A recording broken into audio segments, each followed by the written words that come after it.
Welcome to the program, Ambassador Gardner. Thank you very much for inviting me. The European Council has decided to open EU membership talks with Ukraine and Moldova. What does it mean for Ukraine, which is in the middle of the war?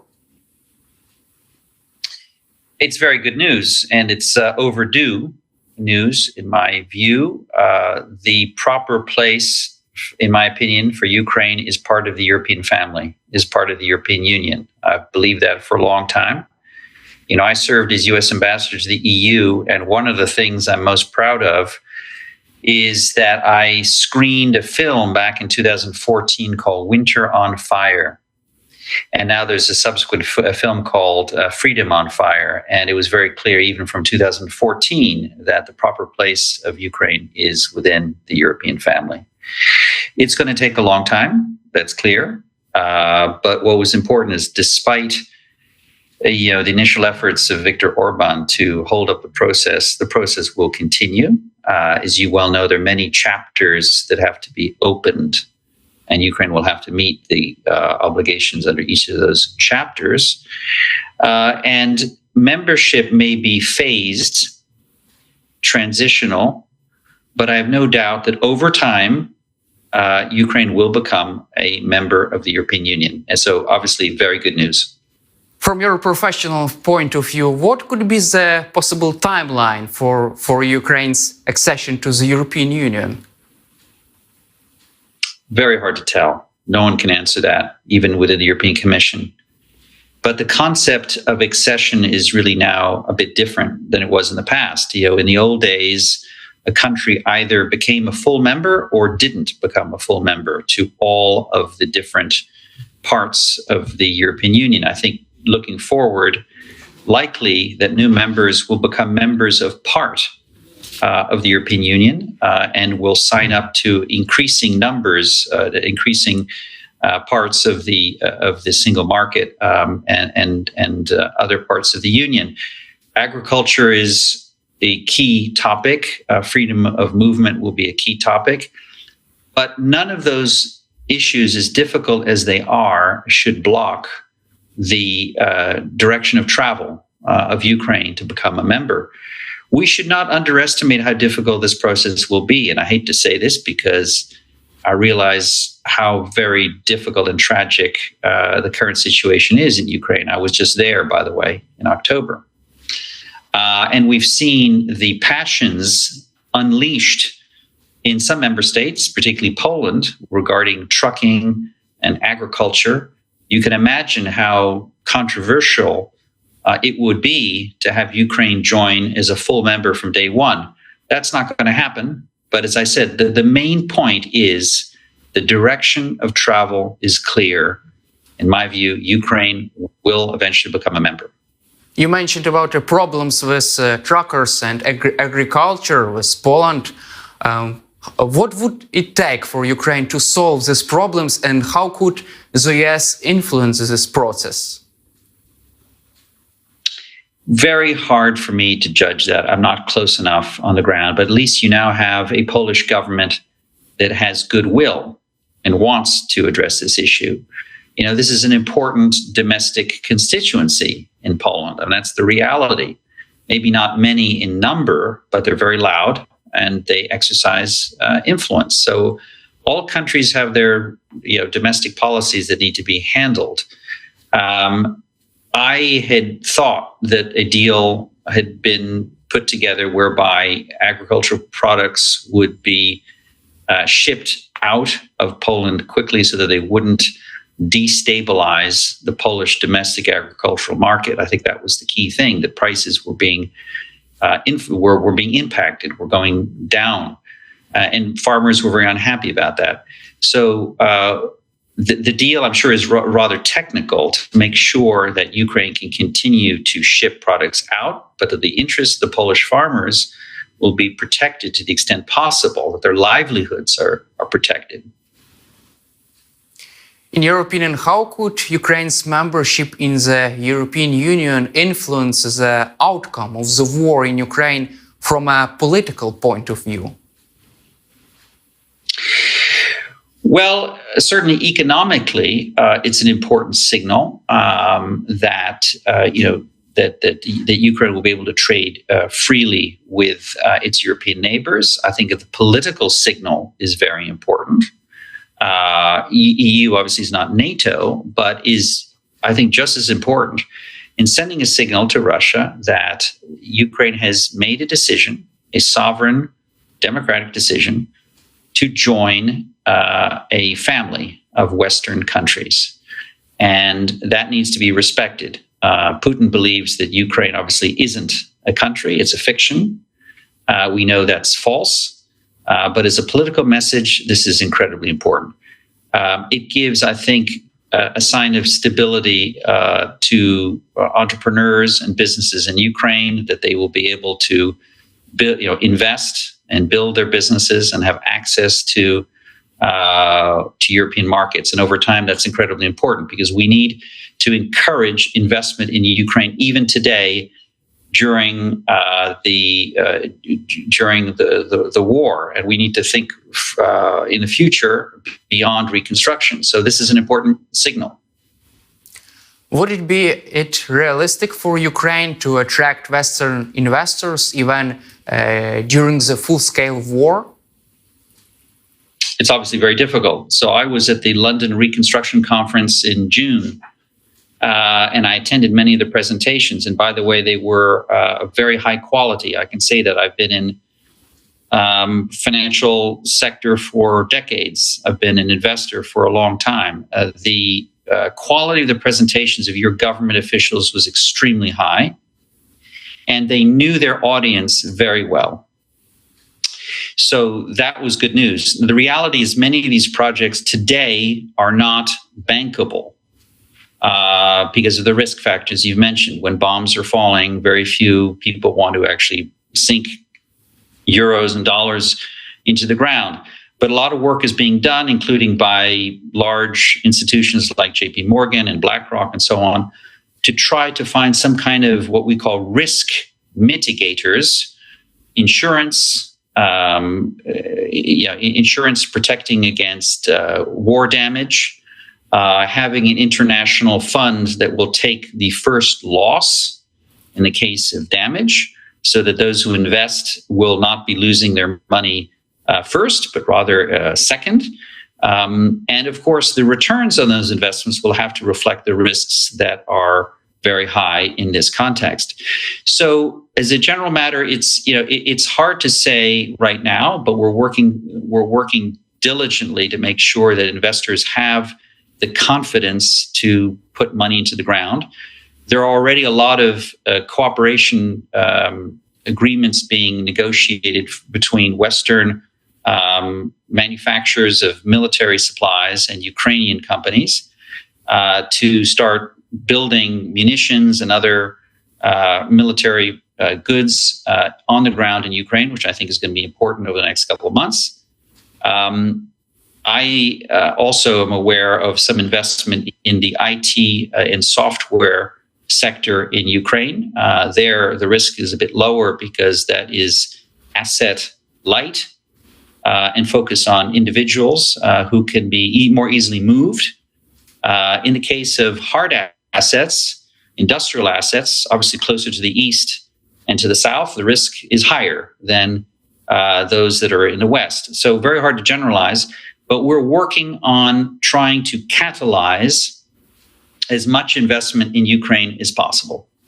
Would you personally invest in Ukraine even during the wartime?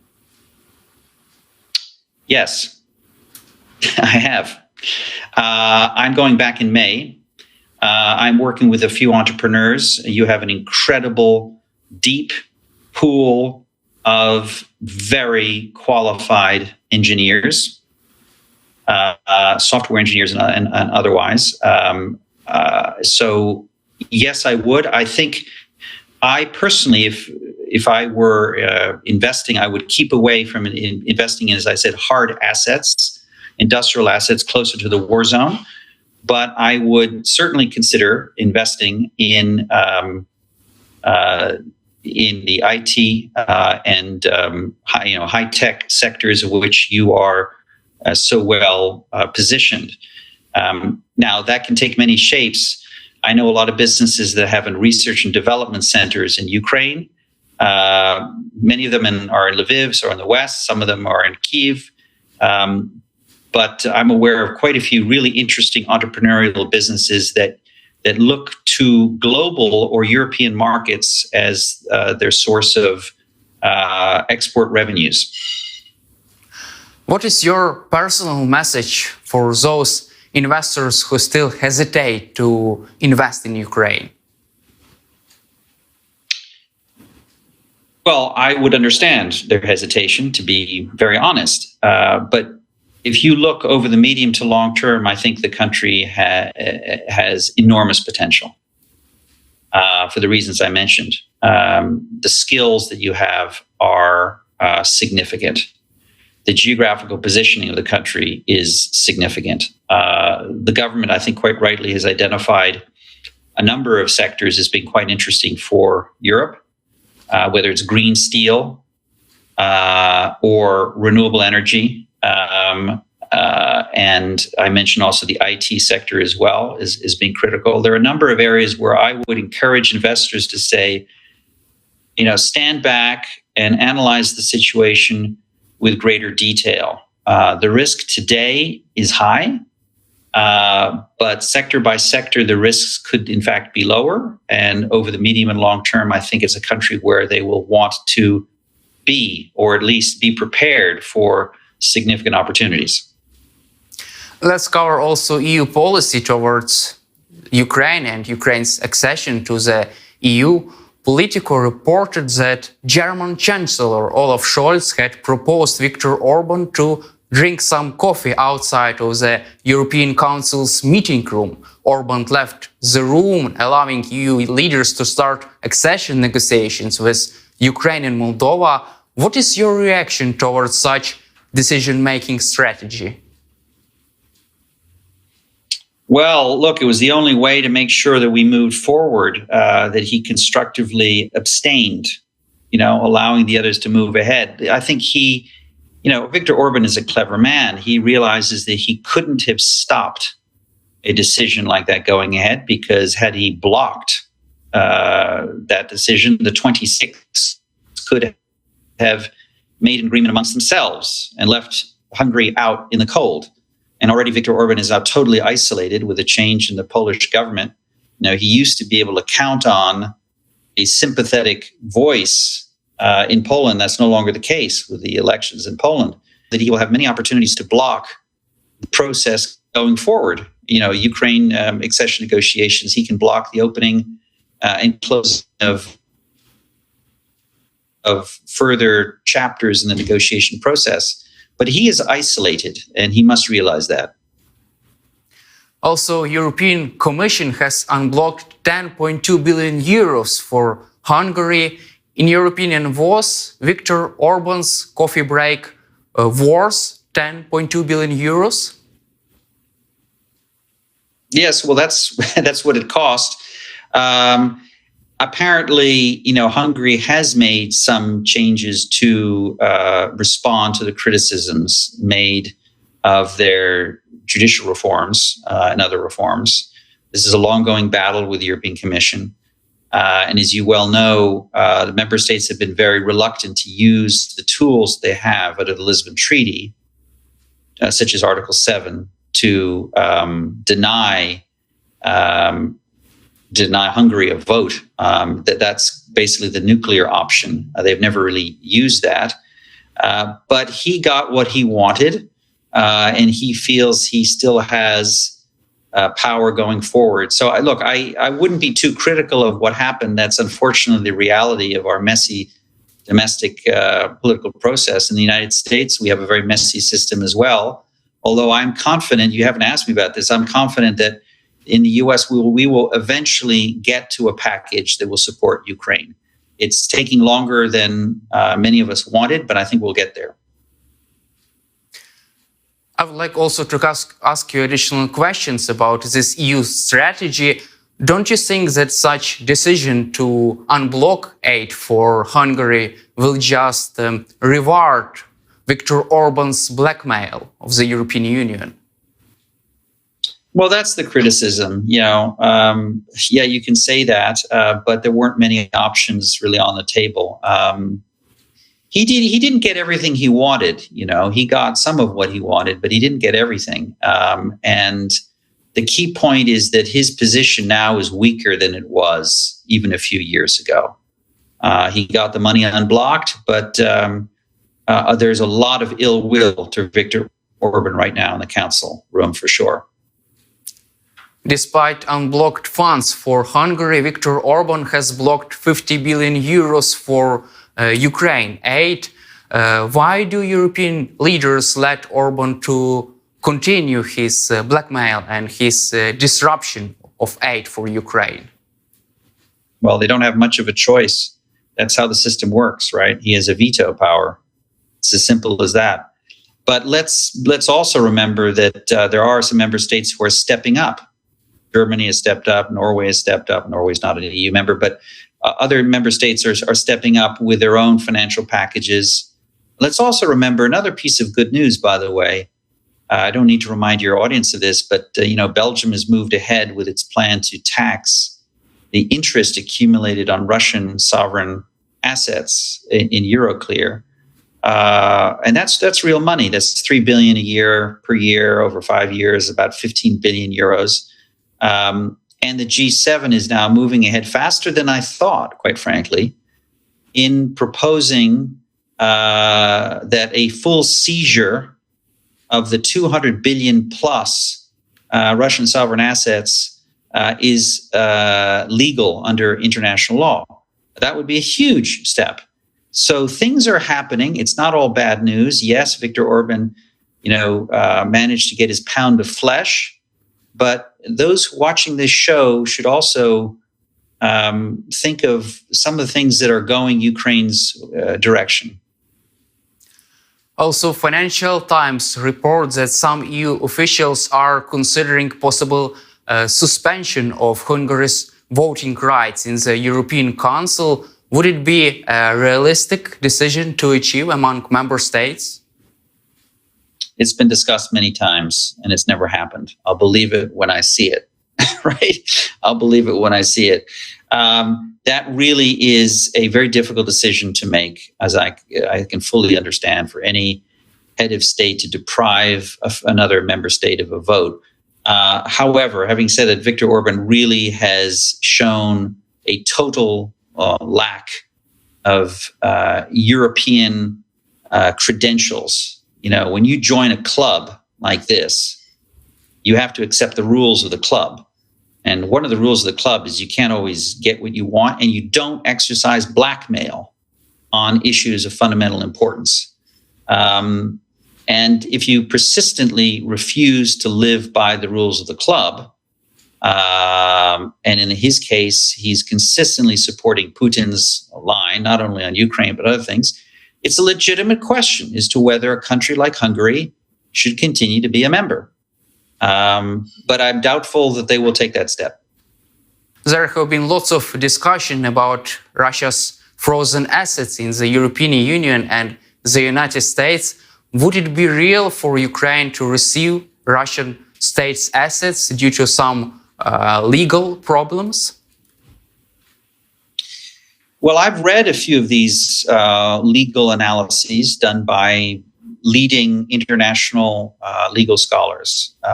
And the papers I've read are pretty convincing that there is a legal way to do it.